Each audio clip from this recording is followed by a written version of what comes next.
दिमाग पे रहने का मतलब जादू नहीं है। यह तो एक साइंस है। यह एक ऐसी कला है जो विज्ञान के सिद्धांतों पर आधारित है और इसे सीखना संभव है। इस किताब से आप लोगों के मन की बात समझ पाओगे। यह किताब आपको सिखाएगी कि कैसे आप दूसरों के विचारों और भावनाओं को समझ सकते हैं। इस किताब से आप सीखोगे कि कैसे किसी के हाव भाव, चेहरे के एक्सप्रेशंस और बात करने के तरीके से उनके असली विचार और फीलिंग्स पता चल सकते हैं। यह आपको सिखाएगी कि कैसे आप दूसरों के चेहरे के भावों को पढ़ सकते हैं और उनके मन की गहराइयों में झांक सकते हैं। यह कला तो बहुत पुरानी है। प्राचीन समय से ही लोग दूसरों के मन को पढ़ने की कोशिश करते आए हैं। यह एक ऐसा कौशल है जो सदियों से विकसित हो रहा है, लेकिन आजकल अच्छे रिश्ते बनाने और करियर में आगे बढ़ने के लिए यह और भी जरूरी हो गई है। आज के प्रतिस्पर्धी युग में दूसरों के विचारों और भावनाओं को समझना एक महत्वपूर्ण कौशल बन गया है। दिमाग पर रहने में आपको ऐसे बहुत से सीक्रेट्स और टेक्निक्स बताए जाएंगे जो आपको एक और भी अच्छा इंसान बनने में मदद करेंगे। यह किताब आपको सिखाएगी कि कैसे आप अपने व्यक्तिगत और पेशेवर जीवन में दूसरों के साथ बेहतर संबंध बना सकते हैं। यह किताब न केवल आपको दूसरों के मन को पढ़ने में मदद करेगी, बल्कि यह आपको आत्म जागरूकता और आत्म सुधार के मार्ग पर भी ले जाएगी। आप अपने विचारों और भावनाओं को बेहतर तरीके से समझ पाएंगे। इस किताब में दिए गए टेक्निक्स को आप अपने दैनिक जीवन में लागू कर सकते हैं। चाहे आप एक पेशेवर हों, एक छात्र हो या एक गृहिणी, यह किताब आपके लिए उपयोगी साबित होगी। यह किताब आपको सिखाएगी कि कैसे आप अपने विचारों को स्पष्ट रूप से व्यक्त कर सकते हैं और दूसरों के विचारों को समझ सकते हैं। यह आपको एक बेहतर संवादक बनने में मदद करेगी। तो चलिए इस यात्रा की शुरुआत करते हैं और सीखते हैं कि कैसे हम दूसरों के मन को पढ़ सकते हैं और अपने जीवन को और भी बेहतर बना सकते हैं। इस किताब के साथ आप एक नई दुनिया की खोज करेंगे, जहां आप दूसरों के विचारों और भावनाओं को समझने में सक्षम होंगे। यह किताब आपके जीवन को बदलने की क्षमता रखती है। इसे पढ़ें, इसे समझें और इसे अपने जीवन में लागू करें। आप देखेंगे कि कैसे यह आपकी सोच और आपके जीवन को बदल देती है। तो तैयार हो जाइए इस अद्भुत यात्रा के लिए। इस किताब के साथ आप न केवल दूसरों के मन को पढ़ना सीखेंगे, बल्कि आप अपने जीवन को भी एक नई दिशा में ले जाएंगे। इस किताब के साथ आप एक नए और रोमांचक सफर पर निकलेंगे। तो चलिए इस सफर की शुरुआत करते हैं और सीखते हैं कि कैसे हम दूसरों के मन को पढ़ सकते हैं और अपने जीवन को और भी बेहतर बना सकते हैं। क्या आप जानते हैं कि हमारी बॉडी लैंग्वेज हमारे शब्दों से भी ज्यादा कुछ कहती है?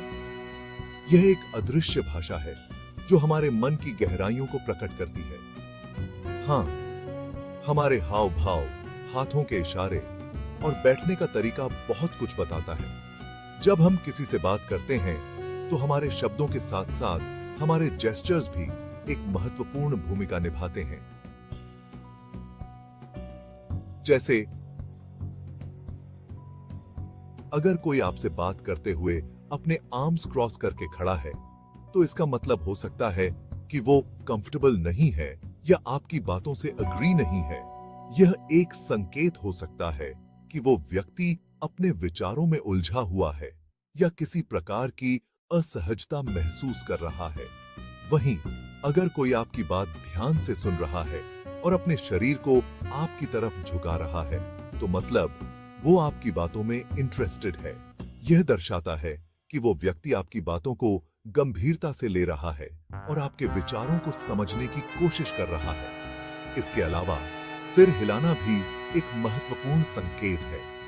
जब कोई व्यक्ति सिर हिलाता है, तो इसका मतलब है कि वो आपकी बातों से सहमत है और आपकी बातों को समझ रहा है। लेकिन अगर कोई व्यक्ति सिर खुजला रहा है या उलझन में दिख रहा है, तो इसका मतलब हो सकता है कि वो आपकी बातों को पूरी तरह से समझ नहीं पा रहा है या कुछ सवाल उसके मन में उठ रहे हैं।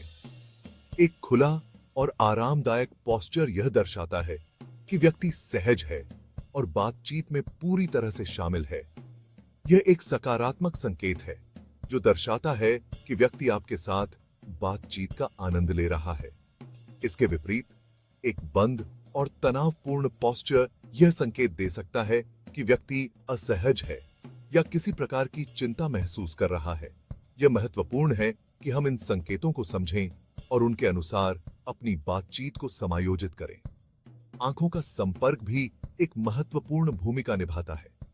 जब कोई व्यक्ति आंखों में आंखें डालकर बात करता है तो यह विश्वास और ईमानदारी का संकेत है। लेकिन अगर कोई व्यक्ति आंखों का संपर्क नहीं बना पा रहा है तो इसका मतलब हो सकता है कि वो कुछ छुपा रहा है या असहज महसूस कर रहा है। अंत में चेहरे के भाव भी बहुत कुछ कह सकते हैं।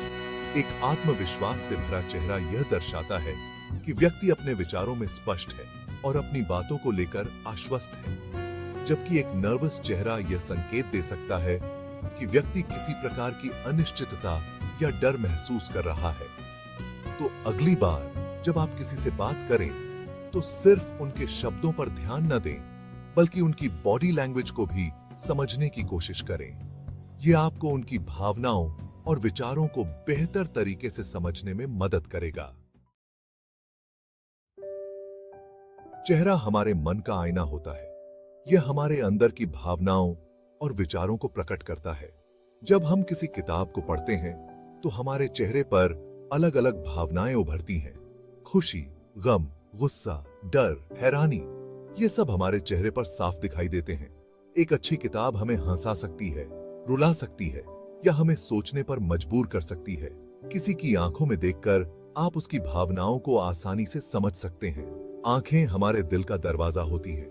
जब हम किसी कहानी में खो जाते हैं तो हमारी आंखें उस कहानी के पात्रों के साथ जीने लगती हैं। जैसे अगर कोई आपसे झूठ बोल रहा है तो वो आपकी आंखों में देखने से बचेगा या बार बार आंखें झपकाएगा। यह एक स्वाभाविक प्रतिक्रिया है जो हमारे मन की स्थिति को दर्शाती है। लेकिन अगर कोई सच्चे दिल से बात कर रहा है तो उसकी आंखों में चमक और ईमानदारी दिखेगी। एक सच्ची मुस्कान और चमकती आंखें हमें यह बताती हैं कि सामने वाला व्यक्ति ईमानदार और सच्चा है। किताबें हमें एक अलग दुनिया में ले जाती हैं, जहां हम अपने आप को भूलकर उन पात्रों के साथ जीने लगते हैं। यह एक जादुई अनुभव होता है जो हमें वास्तविकता से कुछ समय के लिए दूर ले जाता है। जब हम एक अच्छी किताब को पढ़कर समाप्त करते हैं तो हमारे चेहरे पर एक संतोषजनक मुस्कान होती है। यह मुस्कान उस यात्रा की होती है जो हमने उस किताब के साथ की होती है। किताबें हमें न केवल मनोरंजन देती हैं, बल्कि हमें सोचने और समझने की शक्ति भी देती हैं। जब हम किसी किताब को अपने दोस्तों के साथ साझा करते हैं तो हम अपने विचारों और भावनाओं को भी साझा करते हैं। किताबें हमें आत्मविश्लेषण करने का मौका भी देती हैं। जब हम किसी किताब को पढ़ते हैं तो हम अपने जीवन के बारे में भी सोचने लगते हैं। यह हमें अपने आप को बेहतर समझने में मदद करती है। किताबें हमारे जीवन का एक महत्वपूर्ण हिस्सा होती हैं। वे हमें ज्ञान, मनोरंजन और आत्मविश्लेषण का अवसर प्रदान करती हैं। इसलिए जब भी आप एक किताब उठाएं, याद रखें कि यह आपके मन का आईना बन सकती है। फीलिंग्स को पहचानना दिमाग पढ़ने का एक जरूरी पार्ट है। हर कोई अपनी फीलिंग्स अलग अलग तरह से दिखाता है। किसी के शब्दों के पीछे छिपी भावनाओं को समझने के लिए आपको उसके हाव भाव, चेहरे के भाव और आवाज के उतार चढ़ाव पर ध्यान देना होगा। जैसे अगर कोई उदास है तो उसकी आवाज धीमी हो सकती है और वो अपने कंधे झुकाकर चलेगा। जिंदगी में कैसे काम आएगी? कुछ उदाहरण।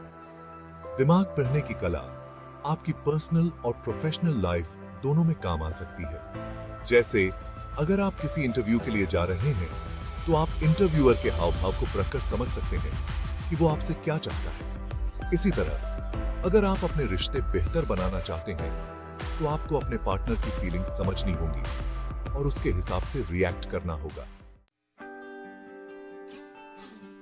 निजी जीवन में लाभ रिश्ते होंगे मजबूत। दिमाग परखने की कला से आपके रिश्ते और भी मजबूत बन सकते हैं। जब आप अपने लव्ड वंस की फीलिंग्स समझते हैं तो आप उनसे और भी अच्छे से जुड़ पाते हैं। आप उनकी जरूरतों को समझते हैं और उन्हें वो प्यार और इज्जत देते हैं जिसके वो हकदार हैं। पेशेवर जीवन में सफलता करियर को नई उड़ान। दिमाग पर रहने की कला आपके करियर को नई उड़ान दे सकती है। जब आप अपने कॉलीग्स और क्लाइंट्स की फीलिंग समझते हैं, तो आप उनके साथ और भी अच्छे से काम कर पाते हैं। आप उनके विचारों की इज्जत करते हैं और उनकी बातें ध्यान से सुनते हैं, जिससे आपके बीच विश्वास और समझ बढ़ती है। सीखने और अभ्यास का महत्व निखारते रहो। दिमाग पर रहने की कला सीखने के लिए आपको सब्र और प्रैक्टिस की जरूरत होगी। अपने आसपास के लोगों को ध्यान से देखो, उनके हाव भाव, चेहरे के भाव और आवाज के उतार चढ़ाव को समझने की कोशिश करो। जितना ज्यादा आप प्रैक्टिस करोगे, उतना ही आप इस कला में माहिर होते जाओगे। द इंडियन नेटवर्क के साथ जुड़ें, ज्ञान की गंगा में गोते लगाएं। दिमाग पर रहने की कला और ऐसे ही और भी इंटरेस्टिंग टॉपिक्स पर जानने के लिए द इंडियन नेटवर्क के YouTube चैनल को सब्सक्राइब करें। हमारे वीडियोस में आपको जिंदगी को और भी अच्छा बनाने के तरीके और जानकारियां मिलेंगी। तो देर किस बात की, आज ही द इंडियन नेटवर्क के साथ जुड़ो और ज्ञान की गंगा में गोते लगाओ।